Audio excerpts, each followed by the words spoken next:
ये फ़लसफ़ा कायनात, इंसानी बका, फ़ना और तवानाई के बहाव के एक मुसलसल और गैर मुनक़ते रब को बयान करता है, जो न सिर्फ़ एक तख्लीक़ी मज़हर है बल्कि एक गहरे साइंसी और फ़लसफ़ियाना नुक्ता नज़र को भी उजागर करता है। आपके फ़लसफ़े की कलीदी निकात। 1. कायनात एक मुसलसल इर्तिक़ा का अमल है। आपका नज़रिया कायनात को एक मुस्तक़िल तग़य्युर, कंटिन्यूअस ट्रांसफ़ॉर्मेशन और इर्तिक़ा, एवोल्यूशन के दायरे में देखता है। ये तस्वर बिग बैंग से लेकर आज तक के तमाम साइंसी नज़रियात के साथ मुताबिकत रखता है, क्योंकि कायनात की तख्लीक़ एक नुक्ता आगाज़ से हुई और ये मुसलसल फैल रही है, बदल रही है और नए इम्कानात पैदा कर रही है। 2. इंसानी बका और फ़ना, तवानाई के बहाव का हिस्सा। आपकी सोच आइंस्टाइन के A=mc² के उसूल के करीब है, जहाँ मादा और तवानाई एक दूसरे में तब्दील हो सकते हैं। इस फ़लसफ़े के मुताबिक इंसानी ज़िंदगी की बका या फ़ना एक वसीतर तवानाई के बहाव, एनर्जी फ़्लो, का एक जुज़ है, जो कायनात की हरकत को बरकरार रखता है। गोया हर इंसान की पैदाइश, ज़िंदगी और मौत कायनात में एक नया तवानाई का तवाज़ुन कायम करने के लिए ज़रूरी है। 3. तवानाई का बहाव कभी रुक नहीं सकता। न्यूटन का law of conservation of energy कहता है कि तवानाई ना तख्लीक़ हो सकती है, ना ख़त्म, बल्कि एक से दूसरी हालत में मुंतकिल होती रहती है। आपका नज़रिया इससे आगे बढ़कर तवानाई के बहाव को बका और फ़ना से जोड़ता है, यानी तवानाई का मुसलसल हरकत में रहना ज़रूरी है और उसी लिए फ़ना, मौत भी इतनी ही ज़रूरी है जितनी बका। अगर फ़ना ना हो तो तवानाई का बहाव रुक जाएगा और कायनात का तसलसल मुतासिर होगा। 4. कायनात का मकसद, तवानाई की हरकत को बरकरार रखना।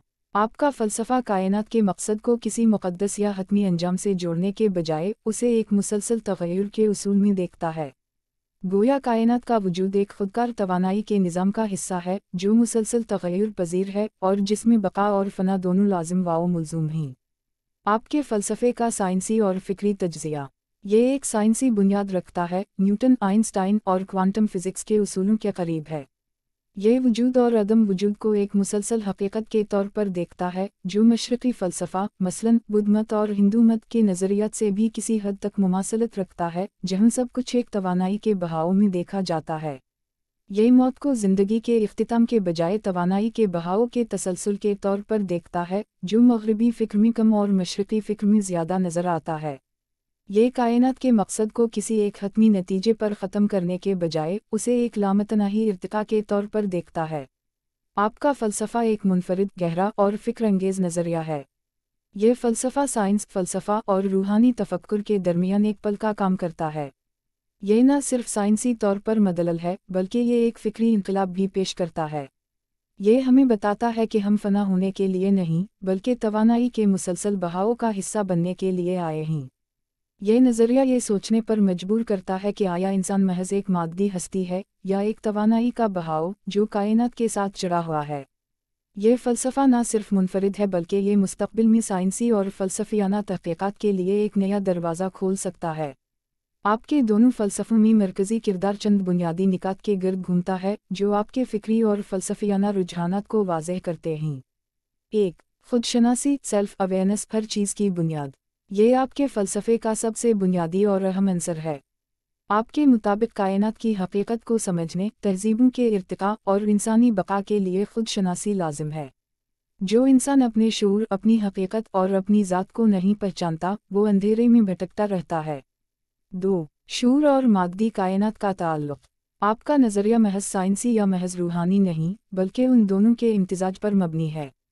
स्टीफ़न हॉकिंग जैसे साइंसदान कायनात को मादी क़वानीन के तहत समझते हैं, मगर आपका मानना है कि इसे समझने के लिए शऊर और खुदशनासी ज़रूरी है। आइंस्टाइन की थ्योरी में मादा और तवानाई के बाहमी ताल्लुक़ की तरह आप शऊर और कायनात के ताल्लुक़ को एक बड़ा मसला समझते हैं। 3. तहज़ीबों का उरूज व ज़वाल, खुदशनासी की मौजूदगी या अदम मौजूदगी। जितनी भी बड़ी तहज़ीबें आई हैं, वो खुदशनासी, इल्म और शऊर के बलबूते पर उभरीं। जब भी किसी तहज़ीब ने अपने मकसद, अपनी हकीकत और अपनी पहचान को खो दिया, वो ज़वाल पज़ीर हो गई। आज की जदीद दुनिया साइंसी तरक्की में बहुत आगे है, मगर खुदशनासी और शऊर में पीछे, और यही मुमकिना ज़वाल की निशानी है। 4. जदीद दौर का चैलेंज, टेक्नोलॉजी, मसनूई ज़हानत और इंसान। आज का इंसान मशीनी तरक्की की इंतहा पर पहुंच चुका है, मगर वो अपनी ज़ात से गाफिल हो चुका है। मसनूई ज़हानत AI और डिजिटल वर्ल्ड इंसानी शऊर को चैलेंज कर रही है, और अगर इंसान ने अपनी खुद शनासी बरकरार ना रखी तो वो एक मशीनी ज़िंदगी गुजारने पर मजबूर हो जाएगा। 5. बका का राज, इंसान को अपने मकाम का इल्म होना चाहिए। कायनात में इंसान का वजूद महज एक इत्तिफाक नहीं, बल्कि ये एक बड़ा सवाल है जिसका जवाब खुद शनासी में छुपा है। तरक्की, टेक्नोलॉजी या साइंस से ज़्यादा ज़रूरी ये है कि इंसान खुद को जाने, वरना वो अपनी बका भी बरकरार नहीं रख सकेगा। आपके फ़लसफ़े के बुनियादी निकात। खुदशनासी सब कुछ है, ये ना हो तो इंसान बेमकसद है। कायनात को समझने के लिए शऊर ज़रूरी है, मादी क़वानीन काफ़ी नहीं। तहज़ीबों का ज़वाल खुदशनासी की कमी से आता है, ये एक तारीख़ी हक़ीक़त है। जदीद दुनिया में असल मसला इंसान का अपनी हक़ीक़त से गाफिल होना है। टेक्नोलॉजी इंसान को खुद से दूर कर रही है। इंसानी बका का इन्हिसार खुदशनासी पर है, वरना तरक्की के बावजूद ज़वाल मुक़द्दर होगा। यह नज़रिया साइंस, फ़लसफ़ा, तारीख़ और नफ्सियत का ऐसा मुनफरिद इम्तिज़ाज है जो इंसान की फ़िक्री सिमत को बदल सकता है। आपका फ़लसफ़ा कायनात की तख्लीक़, तहज़ीबों के इर्तिक़ा और इंसानी बका को खुदशनासी से जोड़ता है, जो एक गहरा और मुनफरिद नज़रिया है। ये एक जामा, फ़िक्री और फ़लसफ़ियाना नुक्ता नज़र है जो साइंस, तारीख़ और रूहानी पहलुओं को यकजा करता है। ये फ़लसफ़ा साइंसी व रूहानी फ़िक्र का इम्तिज़ाज है। जहाँ स्टीफ़न हॉकिंग और न्यूटन जैसे साइंसदान कायनात के मादी उसूलों पर जोर देते हैं, वहाँ आपका नज़रिया कहता है कि ये सब कुछ समझने के लिए शऊर और खुदशनासी ज़रूरी है। ये सोच आइंस्टाइन के इस कौल के करीब है कि the most incomprehensible thing about the universe is that it is comprehensible. कायनात की सबसे हैरानकुन बात यह है कि हम उसे समझ सकते हैं। ये फ़लसफ़ा तारीख़ और तहज़ीबों की गहरी जांच करता है। आपका नज़रिया बताता है कि जितनी भी बड़ी तहज़ीबें गुजरी हैं, उनका इर्तिक़ा खुदशनासी और इल्म से जड़ा था। ये तारीफ़ के